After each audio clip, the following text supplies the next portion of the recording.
राधे राधे, जय श्री कृष्णा। दोस्तों, आपका दिन मंगलमय हो। आज से हम सुनेंगे पढ़ेंगे माघ मास कथाएं महात्म्य, जिसके सुनने मात्र से हर मनोकामना पूरी होती है और बहुत सुखद अनुभव हमें प्राप्त होता है। एक सकारात्मक ऊर्जा का संचार होता है। तो दोस्तों, बने रहे हमारे साथ। अगर वीडियो आपको अच्छी लगती है तो वीडियो को लाइक जरूर करें। श्री हरि की जय हो। माघ महात्म्य 13वां अध्याय। विकुंडल कहने लगा कि तुम्हारे वचनों से मेरा चित्त अति प्रसन्न हुआ है, क्योंकि सज्जनों के वचन सदैव गंगाजल के सदृश पापों का नाश करने वाले होते हैं। उपकार करना तथा मीठा बोलना सज्जनों का स्वभाव ही होता है, जैसे अमृत मंडल चंद्रमा को भी ठंडा कर देता है। अब कृपा करके ये भी बतलाए कि किस प्रकार मेरे भाई का नरक से उद्धार हो सकता है। तब दूत कुछ देर ज्ञान दृष्टि से विचार कर मित्रता रूपी रिश्ते से बंधा हुआ बोला कि हे वैश्य, यदि तुम अपने भाई के लिए स्वर्ग की कामना करते हो तो जल्दी ही अपने 8 जन्म के पुण्य फल को उसके निमित्त अर्पण कर दो। तब विकुंडल ने कहा कि हे दूत, वह पुण्य क्या है और मैंने कौन से जन्म में और कैसे किया है, सो सब बतलाओ, फिर मैं अपना पुण्य अपने भाई को दे दूंगा। दूत कहने लगा कि हे वैश्य, सुनो, मैं तुम्हारे पुण्य की सब कथा कहता हूँ। पूर्व समय में मधुवन में शाल्की नाम का ऋषि था। वह बड़ा तपेश्वरी, ब्रह्मा के समान तेज वाला था। नवग्रह की तरह उसकी स्त्री रेवती के 9 पुत्र थे, जिनके नाम ध्रुव, शशि, बुध, तार, ज्योतिमान थे। इन 5 ने गृहस्थाश्रम धारण किया तथा निर्मोह, जितमाया, ध्याननिष्ठ और गुणात्मक ये चारों संन्यास ग्रहण कर वन में रहने लगे। ये शिखा सूत्र से रहित पत्थर और सोने को समान समझते थे। जो कोई अच्छा या बुरा उनको अन्न देता वही खा लेते, और कोई कैसा ही कपड़ा दे देता उसको ही पहन लेते। सदैव ब्रह्म के ही ध्यान में लगे रहते। इन चारों ने व्रत, शीत, निद्रा और आहार सबको जीत लिया। बस चर अचर को विष्णु रूप समझते हुए मौन धारण करके संसार में विचरते थे। ये चारों महात्मा तुम्हारे घर आए। जब तुमने मध्याह्न के समय भूखे प्यासे इनको आंगन में देखा तो तुमने गदगद कंठ से आंखों में आंसू भरकर इनको नमस्कार करके इनका बड़ा आदर सत्कार किया। इनके चरणों को धोकर बड़े प्रेम से तुम इनसे कहने लगे कि आज मेरे अहोभाग्य हैं, आज मेरा जन्म सफल हुआ, मुझ पर भगवान प्रसन्न हुए, मैं सनाथ हुआ। मेरे माता, पिता, पत्नी, पुत्र, गौ आदि सभी धन्य हैं जो आज मैंने हरि के सदृश आपके दर्शन किए। सो हे वैश्य, इस प्रकार तुमने श्रद्धा से उनका पूजन किया और चरण धोकर जल को मस्तक से लगाया। फिर विधिपूर्वक इनका पूजन करके तुमने इन सन्यासियों को भोजन कराया। इन सन्यासियों ने भोजन करके रात को तुम्हारे घर में विश्राम किया और ब्रह्मा के ध्यान में लीन हो गए। इन सन्यासियों के सत्कार से जो पुण्य तुमको मिला सो मैं भी कहने में असमर्थ हूँ, क्योंकि सब भूतों में प्राणी श्रेष्ठ है।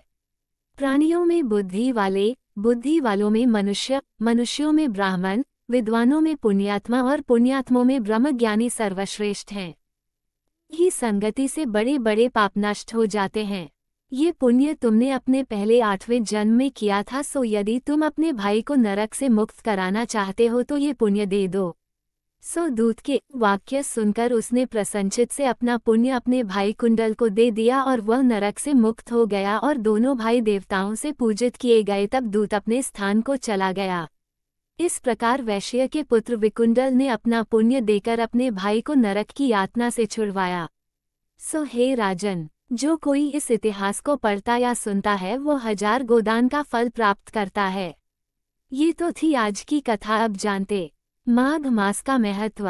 माघ में तीर्थ स्नान और तिलदान से बढ़ता है पुण्य। इस महीने के व्रत और पर्व बढ़ाते हैं सकारात्मकता। माघ मास का महत्व।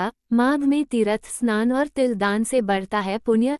इस महीने के व्रत और पर्व बढ़ाते हैं सकारात्मकता। इसमें पूर्णिमा पर मघा नक्षत्र होने के कारण ऋषि मुनियों ने इसका नाम माघ रखा गया है। इस महीने में कई बड़े व्रत और पर्व आते हैं, जिनमें तीर्थ स्नान, दान और पूजा पाठ करने से जाने अनजाने में हुए पाप खत्म होते हैं और पुण्य फल भी मिलता है। पद्म पुराण में कहा गया है कि माघ महीने में जप, होम और दान का विशेष महत्व है। इन 3 चीजों को अपने रोजमर्रा में शामिल करना विशेष है। माघ महीने में सूर्योदय से पहले नहाने, कई तरह का दान करने और भगवान विष्णु का स्तोत्र पाठ करने से भगवान विष्णु की विशेष कृपा मिलती है। माघ महीने की परंपराएं। एक, व्रत और पूजा। माघ महीने में भगवान विष्णु के वासुदेव रूप की पूजा की जाती है। साथ ही उगते हुए सूरज को अर्घ्य देना चाहिए। इस महीने सूर्य के त्वष्टा रूप की पूजा करनी चाहिए।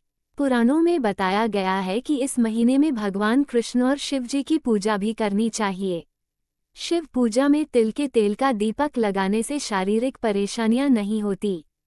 धर्म ग्रंथों में कहा गया है कि माघ महीने के दौरान मंगल और गुरुवार का व्रत करने का विशेष फल मिलता है। 2. स्नान दान। महाभारत और अन्य पुराणों में कहा गया है कि इस महीने में सूर्योदय से पहले उठकर गंगा या अन्य पवित्र नदियों में स्नान करना चाहिए।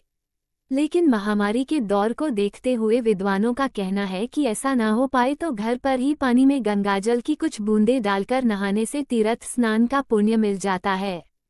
साथ ही पानी में तिल डालकर नहाना चाहिए। इससे कई जन्मों के पाप खत्म होते हैं।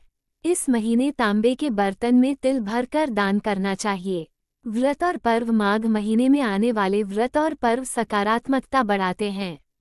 इनमें गुप्त नवरात्र, वसंत पंचमी, एकादशी, अमावस्या और पूर्णिमा के मौके पर स्नान दान की परंपरा है। ऋषि मुनियों की बनाई इन परंपराओं से आपसी प्रेम, सहयोग, त्याग, दया और खुशी की भावना बढ़ती है। दोस्तों, ये थी आज की कथा। आपको हमारी वीडियो अच्छी लगी हो तो वीडियो को लाइक करें, चैनल को सब्सक्राइब करें, कमेंट में जय श्री राधे कृष्णा लिखना ना भूले। राधे राधे दोस्तों।